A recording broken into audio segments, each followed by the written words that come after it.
कोल्हापुर नाम का एक गांव था जिसमें संजय नाम का एक लड़का था।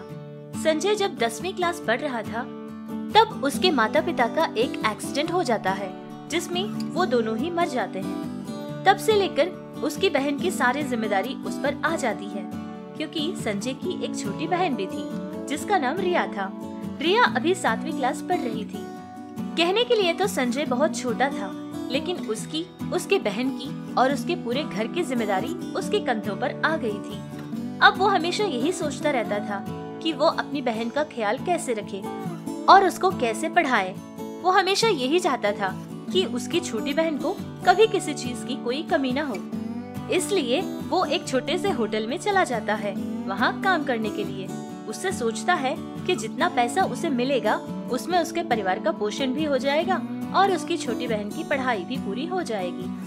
वो एक होटल में काम करता था जिससे होटल के सारे लोग खाना खाने के बाद जो खाना बच जाता था उन दोनों के लिए वो खाना काफी हो जाता था। घर आते समय होटल वाला मालिक उसको बाकी का सारा खाना दे देता था, जिससे दोनों भाई बहन पेट भर के खाना खाते थे।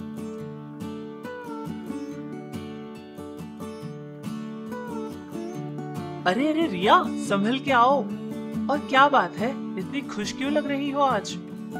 हाँ भैया, मैं सच में बहुत खुश हूँ, क्योंकि बस 2 ही दिनों में मेरा जन्मदिन आने वाला है ना, और आप मेरे लिए कपड़े भी तो खरीदोगे। और हाँ भैया, मैं इस बार मेरे सारे फ्रेंड्स को चॉकलेट्स दूंगी। हाँ हाँ, क्यों नहीं।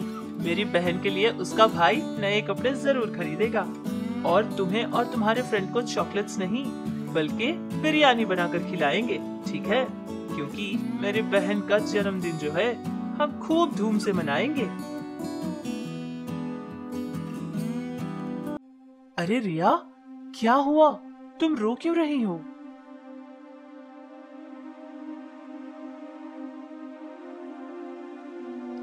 भैया, मैं खुश नहीं हूँ भैया, क्योंकि मुझे माँ और बाबूजी की बहुत याद आती है भैया। अगर माँ होती तो मुझे नहलाती और पूजा करती, फिर मुझे खीर भी बनाकर खिलाती, और पिताजी होते तो वो मेरे लिए नए कपड़े खरीद कर लाते, और फिर माँ और बाबूजी मिलकर हमें बाहर भी घुमाने के लिए ले जाते थे। भैया, मुझे माँ और बाबूजी चाहिए भैया। नहीं रिया, ऐसे रोते नहीं है, क्योंकि अगर तुम दुखी हो जाओगी तो ऊपर से हमारे माता पिता हमें देख रहे हैं ना, वो भी दुखी हो जाएंगे, और अगर वो दुखी हो जाएंगे तो क्या तुम्हें अच्छा लगेगा? आज तुम्हारा जन्मदिन है, तुम्हें पता है ना आज का दिन कितना खास है। अगर तुम खुश रहोगी तो माँ और पिताजी भी हमें देखकर बहुत खुश हो जाएंगे। इस तरह रोती हुई अपनी बहन रिया को संजय संभाल लेता है और उसको समझाता है कि ऐसे रोते नहीं हैं। वो तो ऐसे ही चुप हो गई थी, लेकिन संजय को हमेशा इसी बात की चिंता पकड़ी रहती थी कि उसके माता पिता के बिना उसकी जिंदगी क्या होगी। संजय को रातों को सीधे से नींद भी नहीं आती थी, क्योंकि उसकी चिंता हमेशा उसकी छोटी बहन रिया के लिए ही रहती थी कि उसको कैसे पढ़ाए, कि उसका ख्याल कैसे रखे, कि उसको हर चीज की कमी महसूस न हो। इस तरह वो कोई काम करना चाहता था, लेकिन ये सब करने के लिए उसको और पैसा कमाने की जरूरत रहती थी, जितना पैसा वो नहीं कमा पाता था। अब हमेशा यही सोचता रहता था कि ये सब करने के लिए उसे कोई दूसरा काम करना पड़ेगा, लेकिन उसको कोई दूसरा काम नहीं आता था। कुछ दिनों तक ऐसे ही सोचता रहा, लेकिन उसे कोई रास्ता नहीं मिला था। जैसे तैसे वो अपना काम कर रहा था। एक बार की बात है कि उसी होटल का एक शेफ था जो कि अलग अलग तरह के पकवान बनाया करता था। उसकी तनख्वाह संजय की तनख्वाह से कई ज्यादा थी, जिसको देखकर संजय ये सोचने लगा कि अगर वो शेफ की तरह खाना बनाना शुरू करेगा तो उसे भी बहुत अच्छे पैसे मिलेंगे, जिससे वो अपनी बहन का और ज्यादा ख्याल रख पाएगा। और तब से लेकर उसने इरादा कर लिया था कि अब वो एक अच्छा शेफ बन के रहेगा। तब से वो जो भी काम करता था उसकी पूरी नजर उस होटल के शेफ के ऊपर ही रहती थी कि वो काम कैसे करता है और खाने में किस किस तरह के मसाले या फिर चीजें इस्तेमाल करता है, जिससे उसका खाना इतना स्वादिष्ट बनता है। धीरे धीरे उसको देखकर संजय बहुत कम समय में ही अच्छा खाना बनाना सीख लेता है, और जब उनके होटल में कोई नहीं होता था तब वो अपने पकवान करके देखता था और उसका स्वाद करता था। वो बहुत अच्छे लगते थे। एक दिन संजय ने सोचा था कि उसकी बहन का मनपसंद पाव भाजी बनाकर उसको खिलाएगा। फिर संजय सोचने लगा कि जैसे सब लोग बनाते हैं वैसे नहीं, बल्कि कुछ अलग और नए तरीके से वो पाव भाजी बनाएगा। फिर वो पाव भाजी बनाना शुरू करता है। वो मन ही मन सोच रहा था कि उसके मन में अपनी बहन के लिए जितनी मोहब्बत है वो भी उतनी ही ज्यादा स्वादिष्ट बने। लेकिन देखते ही देखते उसकी बनाई पाव भाजी बिल्कुल काले रंग की हो गई थी, जिसको देखकर अब संजय परेशान होने लगा। अरे ये क्या, ये तो कुछ अलग ही बन गया। मैं तो कितने प्यार से अपनी बहन के लिए बनाना चाहता था पाव भाजी, लेकिन ये ऐसी काले रंग की क्यों बनी है। अब मैं ये रिया को कैसे दूं खाने के लिए। भैया, ये कैसी खुशबू आ रही है। इस खुशबू से तो मेरे मुंह में पानी आ रहा है। मेरे लिए कुछ खास बनाए हो ना। अरे वाह, पाव भाजी, ये मेरे लिए है भैया। मैं इसको अभी खाती हूँ। संजय उस पाव भाजी को खाने से रिया को बस रोकने ही वाला था। इतने में ही रिया आती है और उस पाव भाजी का स्वाद ले लेती है। जैसे ही वो खाती है, बोलने लगती है कि अरे वाह, ये तो बहुत ज्यादा स्वादिष्ट है। उसने तो ऐसी पाव भाजी अपनी जिंदगी में पहले कभी नहीं खाया। और साथ ही साथ ये भी कहने लगी कि अगर कोई भी एक बार मेरे भैया की बनाई पाव भाजी खा लेगा तो वो बार बार इसी को मांगेगा। ये सारी बातें सुनने के बाद संजय को थोड़ी तसल्ली मिल जाती है। फिर वहाँ से रिया पाव भाजी खाकर चली जाती है। उसके जाने के बाद संजय भी अपनी बनाई पाव भाजी को खाता है।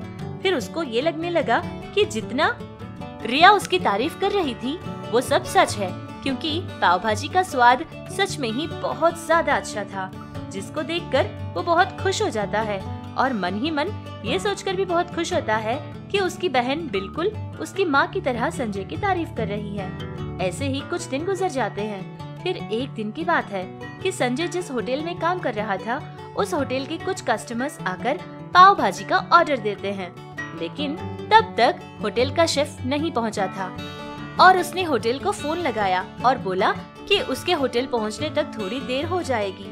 ये बात सुनते ही वहां से संजय चला जाता है और होटल की रसोई घर में जाकर अपनी स्पेशल काले रंग की पाव भाजी बनाता है और फिर अपनी स्पेशल वाली पाव भाजी उन कस्टमर्स के पास लाकर रख देता है। कस्टमर्स भी उसकी बनाई पाव भाजी खाते हैं और कहने लगते हैं, अरे वाह, ये तो बहुत ही स्वादिष्ट पाव भाजी है यार। ऐसी पाव भाजी तो मैंने अपनी जिंदगी में पहले कभी नहीं खाई। अरे हाँ भैया, हाँ, मैंने भी बहुत सारे गांव घूमे हैं और बहुत जगह की पाव भाजी भी खाई है, लेकिन इतनी स्वादिष्ट पहले कभी नहीं खाई। अरे ओ लड़के, एक काम करो, यही वाली पाव भाजी के 4 पैक पार्सल कर देना, मैं घर लेकर जाना चाहता हूँ। ये सब देखने के बाद उस होटल के शेफ को बहुत ज्यादा गुस्सा आ जाता है और वो बहुत ही गुस्से के साथ रसोई के अंदर जाता है और फिर संजय के बनाए पाव भाजी का स्वाद देखता है। वो तो सचमुच में ही बहुत कमाल की स्वादिष्ट थी। फिर वो मन ही मन सोचने लगता है कि अगर इस होटल का ओनर उस पाव भाजी का स्वाद चख लेगा तो उसकी नौकरी तो चली जाएगी। अब उसकी नौकरी संजय को दे देगा। इस बात से वो बहुत डर जाता है और मन ही मन सोचने लगता है कि किसी भी तरह इस संजय को होटल से भगाना पड़ेगा।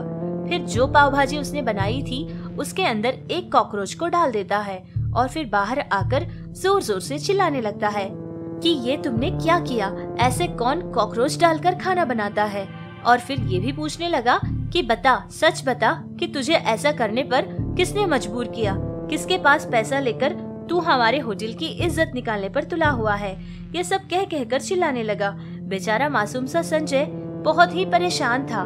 उसे समझ नहीं आ रहा था कि ये सारे लोग क्या कह रहे हैं। फिर सब लोगों ने संजय को जबरदस्ती ही वहाँ से जाने के लिए कहा था, जिससे वो बेचारा कुछ नहीं कर पाया और उस होटल से बाहर आ जाता है। फिर वहाँ से आने के बाद अपने एक दोस्त के पास जाता है। ये सारी बात उसे बताकर बहुत ज्यादा रोने लगता है। तभी संजय का दोस्त उसे एक बहुत अच्छी सलाह देता है और वो ये है कि उसको कहता है वो खुद ही एक पाव भाजी का ठेला लगाए, क्योंकि उसकी बनाई पाव भाजी बहुत ज्यादा स्वादिष्ट होती है। जरूर सारे लोग आकर उसी के पास खरीदेंगे, जिसको उसे बहुत अच्छा फायदा भी मिलेगा और उसका कोई मालिक या फिर काम वाला भी नहीं रहेगा, जिससे उसको जैसा समझ आए वो वैसे काम कर सकता है। ये बात संजय को भी बहुत अच्छी लगी थी, लेकिन ये सब काम करने के लिए उसके पास पैसा नहीं था, जिससे वो फिर से मायूस हो जाता है और फिर घर में ऐसे ही अकेला बैठकर सोच रहा होता है। तभी रिया उसको देखती है और फिर आकर पूछने लगती है कि आखिर क्या बात है। सारी बात संजय अपनी छोटी बहन रिया को बता देता है। अरे भैया, इस बात को लेकर इतने चिंतित क्यों होते हो आप? वैसे आपको याद है, माँ की सोने की चूड़ियाँ हैं और तो और माँ का मंगलसूत्र भी है हमारे पास। आप एक काम करो भैया, उसको ले जाकर गिरवी रख दो और फिर पैसे ले लो। रिया, तुम्हें देखकर सच में मुझे बहुत अच्छा लग रहा है। मुझे तो माँ की याद आ रही है। तुम बिल्कुल माँ की तरह ही बातें करती हो। जो सलाह तुमने मुझे दी है वो बहुत अच्छी है। मैं बस जल्द से जल्द ये काम करता हूँ। फिर संजय अपने माँ के गहने गिरवी रख देता है और पैसे लेकर आता है। फिर शहर जाकर जो जो चीजें उसे चाहिए थी वो सब कुछ सामान खरीद लेता है। वापस घर आते समय जिस ऑटो में संजय आ रहा था, उस ऑटो का एक्सीडेंट हो जाता है। एक्सीडेंट होते ही जितने भी लोग ऑटो में थे सारे के सारे मर जाते हैं, लेकिन संजय तो बच गया था। फिर भी संजय के दोनों हाथ उस एक्सीडेंट में कट जाते हैं। फिर ऐसे ही अस्पताल में ही उसके 10 दिन गुजर जाते हैं। रिया, मेरी हालत तो देखो, मैं एकदम बेकार हूँ। अब मैं किसी काम का नहीं बचा।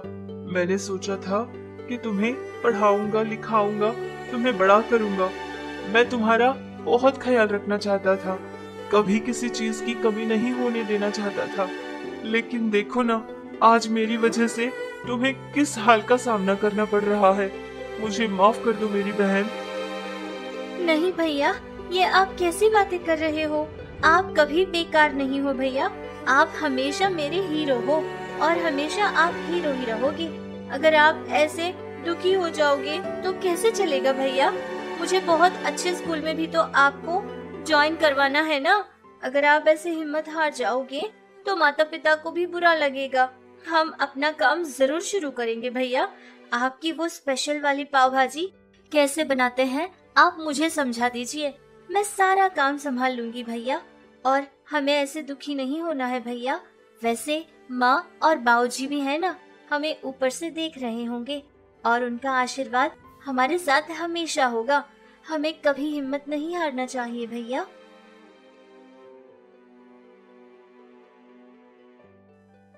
संजय अपनी स्पेशल पाव भाजी कैसे बनाते हैं ये रिया को सिखा देता है।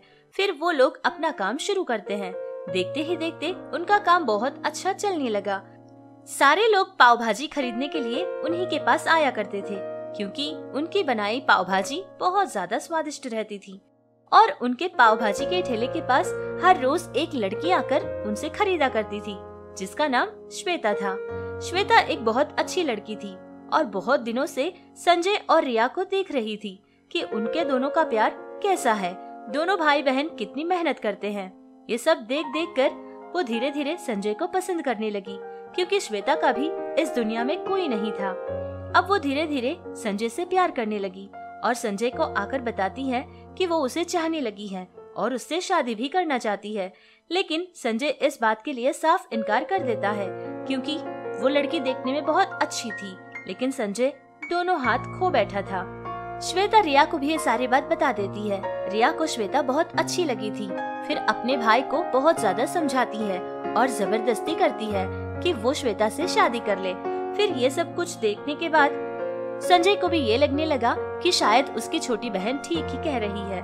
फिर वो श्वेता से बहुत ही मन से शादी करता है। दोनों बहुत प्यार से रहने लगे। धीरे धीरे वक्त बीतता गया। तब जाकर श्वेता ने भी पाव भाजी बनाना सीख लिया था। तब से लेकर श्वेता और उसका पति दोनों मिलकर होटल को संभाल लिया करते थे और संजय अपनी बहन का दाखिला एक बहुत अच्छे स्कूल में करवा देता है। रिया ने भी अपनी आगे की पढ़ाई शुरू कर दी थी।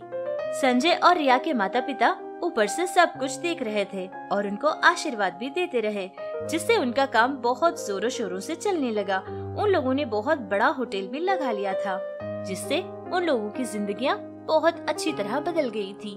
वो लोग हंसी खुशी जीने लगे।